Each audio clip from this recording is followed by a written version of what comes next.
croissant, baguette, champagne, cheese, wine, freedom. France. Colonization, wars, slavery, blood, aggression. Yeah, but let's take it step by step.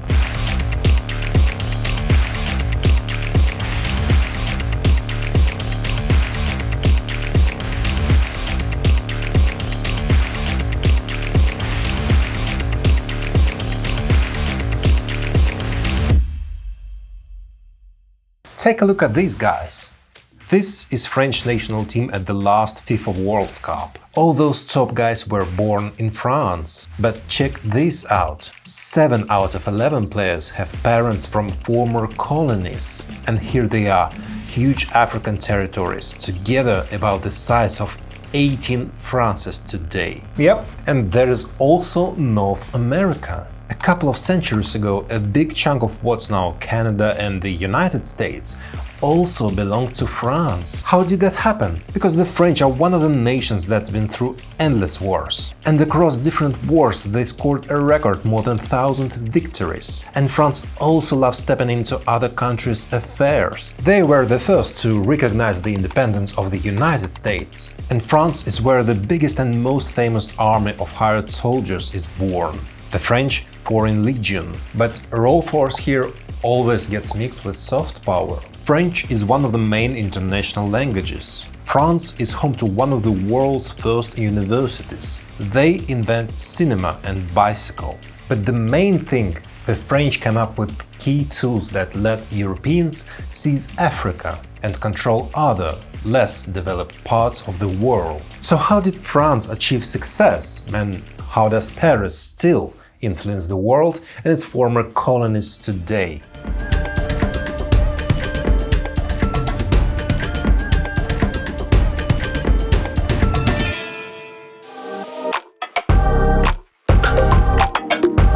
These are the biggest symbols of 19th century progress: the Eiffel Tower, the Statue of Liberty, the world's first London Underground, the first transcontinental railroad in the United States, the Brooklyn Bridge, and the Suez Canal. Each of them will have a massive impact on the future of humanity. What do the French have to do with it? They were the ones who came up with half of that. A 200-meter tower in Paris proved that building tall with iron and steel can be both wildly efficient and beautiful. Plus, it's one of the first big projects to use cranes. The Statue of Liberty, as you know, a French gift to the Americans. And today it's pretty much one of the main symbols of America, of freedom, democracy, and all those things people usually pin on the Americans. The Suez Canal is one of the most profitable ventures of the past, and it still pays its owners. It's the shortest trade route from Europe to the Middle East and then onto India and China. Before it, ships had to go the long way, around all of Africa. People praise the Suez Canal as a triumph of progress, a victory of European science and engineering, ultimately of human power over nature. And fair enough, digging 160 kilometers through desert without modern construction tech or fresh water in the mid-19th century, that took some doing. And the one responsible for that is the French entrepreneur and diplomat Ferdinand de Lesseps. For his efforts, he received honors from both France and Britain. France and Britain, not Egypt. Yeah, those two countries, not Egypt where the canal sits, will pretty much own that trade route for nearly a century. And bizarre thing is Suez Canal pays for itself in just 6 years and becomes the most profitable business in the world. And by the way, almost nobody believed in the project at first. For example, the British Prime Minister called the canal a cheap French trick to take over the Mediterranean. And the English engineer Robert Stephenson, who by then had built one of Britain's most advanced bridges, called the plan ridiculous. Why am I telling you about symbols of progress and profit? Ask yourself, what do you associate France with? Well, first thoughts, Eiffel Tower, probably something nice about freedom, equality, brotherhood, maybe wine, wine, cheese, baguettes. And all that is true. The French have this great image, sophisticated, fighting for democratic beliefs. They might have the best cuisine in the world. And they've got trusted tech, like Airbus, and decent, likable cars from Renault, Peugeot and Citroën. But at the same time, France's success story is one of the bloodiest and most aggressive.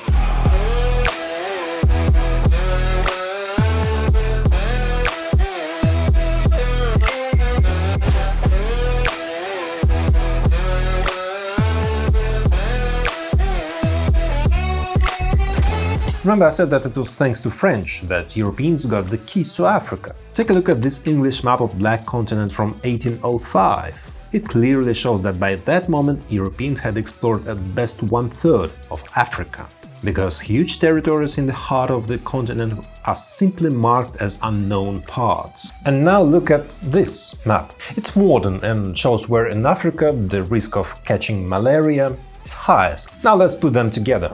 Do you know why they look so similar? For centuries Europeans couldn't conquer Africa because a huge part of it was the so-called fever belt. Malaria, meningitis, yellow fever. These diseases wiped out anyone who tried to take those lands. The number of deaths among colonizers sometimes reached 950 out of 1,000. And the local Africans, on the other hand, had long developed immunity. That's exactly why the Black Continent was called the white man's grave. So what does France have to do with this? Everything is changed by a couple of French researchers. In 1820 they were the first to extract quinine from the bark of a tree.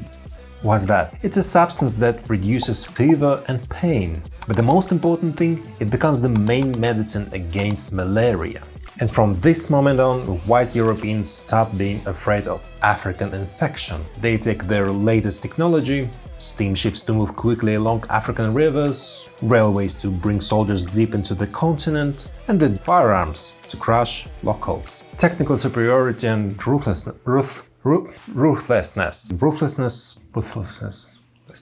Technical superiority and ruthlessness in just a couple of decades split up almost the whole of Africa. The biggest and juiciest pieces went exactly to France. And it all begins in the north, more precisely from the territory of modern Algeria. First of all, it's close, basically right next door from France itself. Secondly, the Algerians themselves had been behaving arrogantly for centuries, pirating against European powers. Of course, the final decision to seize neighbor was also driven by classic imperial ambitions. A colony meant resources to extract. In the case of Algeria, it was grain, cattle, minerals, fertilizers, timber, and later cheap labor and oil. And as a bonus, they could sell their own stuff into the colony. On top of that, mid-19th century France was quite a criminal place.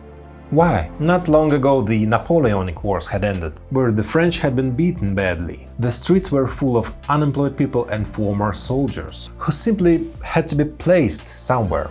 And that's when the idea of the Foreign Legion came in very handy.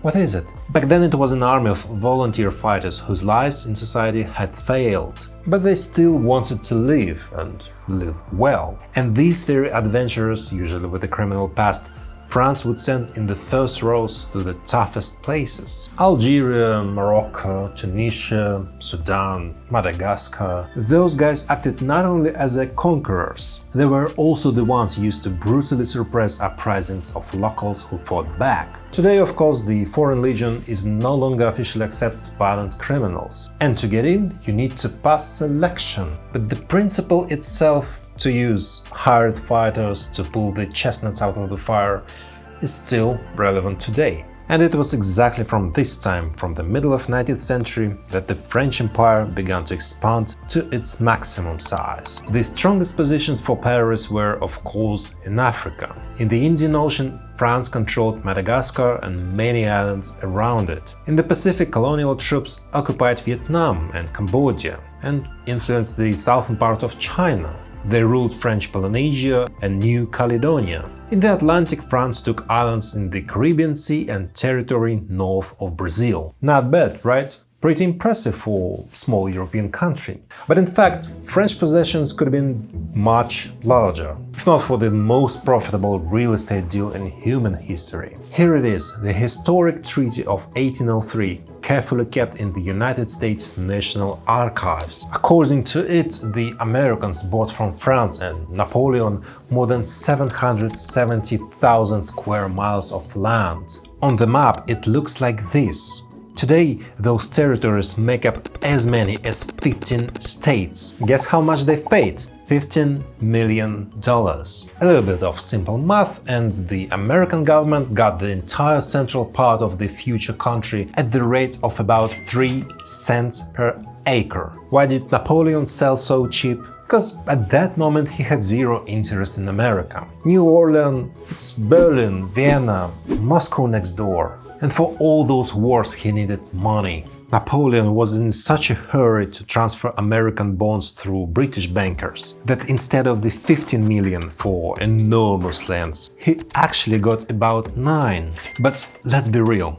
The French understood that fighting for American colonies was costly and essentially hopeless, because at the moment of that record-breaking deal, France was in real time being beaten by former black slaves on the island of Haiti. And a few decades earlier, France had lost to the British the war for another colony, Canada. Well, it may seem like all this is just history from the past, when the great European powers reshaped the whole world and owned empires. But in fact, from its past, France still directly controls quite a lot, namely 13 overseas territories.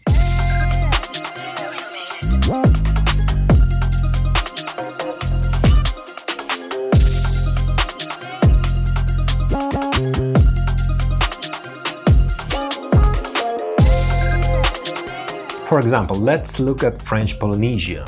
At first glance, it's just some pretty little islands in the Pacific Ocean. From Paris, it's 10,000 miles away, literally half the globe. What the hell are they doing out there? First, France has several military bases there. And this is exactly where they tested their nukes 193 times. The power of the bomb is estimated to be 2 megatons, which is the equivalent of 2 million tons of conventional explosives, or 100 times the force of the Hiroshima bomb. But far more important is that around those islands, France ocean territories. And it's about 1.9 million square miles. That's larger than the entire European Union. And now look at the modest islands of Mayotte and Réunion in the Indian Ocean, not far from Madagascar. These are also officially France, with a population of almost 1 million people. And here are military bases as well. With their help, quickly and with small forces, you can, for example, close or control this key channel for wall shipping and trade, the Mozambique Strait. Or take South America, there's a rocket and space launch site, the Pacific, already near Australia, the islands of New Caledonia, that's also officially France. And there are also military bases there, right next to the most important trade routes. Plus, in New Caledonia, there are also strategic reserves of nickel and cobalt, critical minerals needed for producing batteries and other technologies of the future. So, what's the point of all this? Colonial empires never really disappeared.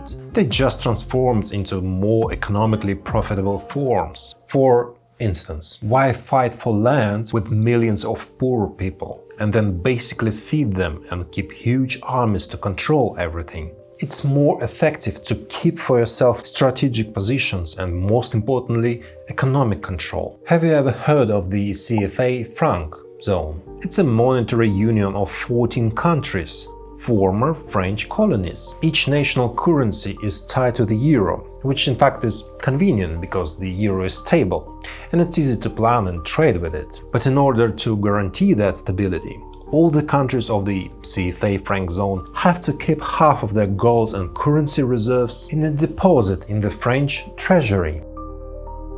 What does that mean? It means that if any African country suddenly wants to pull something that Paris or the European Union won't like, then this very Paris can block those reserves. Of course, if you look at France's main trading partners, former colonies are not even close to the top of the list. So you can't say that France can't live without them. That would be a lie. But the fact that the colonies depend on Paris, that's obvious. Just look at this. For all these African countries, France is in the top 3 main trading partners. That means they either sell a lot to the French or buy a lot from French companies. Plus, France, and you won't believe it, still keeps military bases on the continent. Yep, in sovereign states. And since the 60s, when African countries officially gained independence, Paris has intervened in local conflicts at least 46 times. The bloodiest one was, of course, the war in Algeria,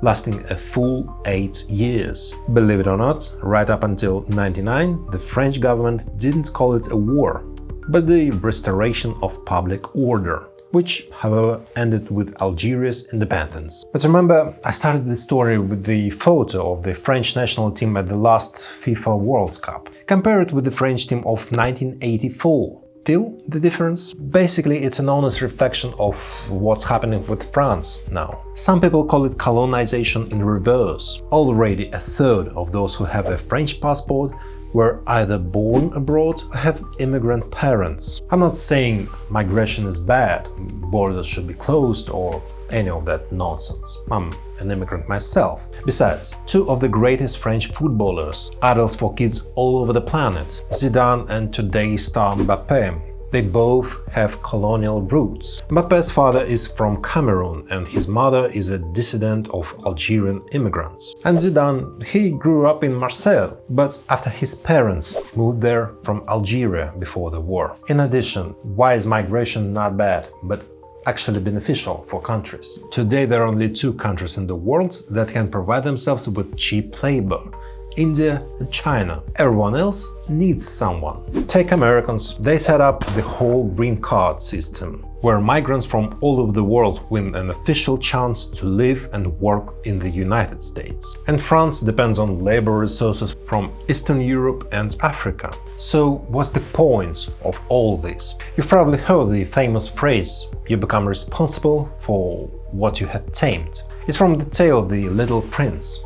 Its author was the Frenchman Antoine de Saint-Exupéry. He was a professional military pilot and even served in a French colony in North Africa, in Morocco. And it seems to me that modern France is an illustration of this important thought. Yes, the French Empire brought civilization to the colonies, built infrastructure, provided education, but at the same time it extracted and somewhere still extracts resources. But in real life you always have to pay for everything. People have forgotten this truth, but you must not forget it.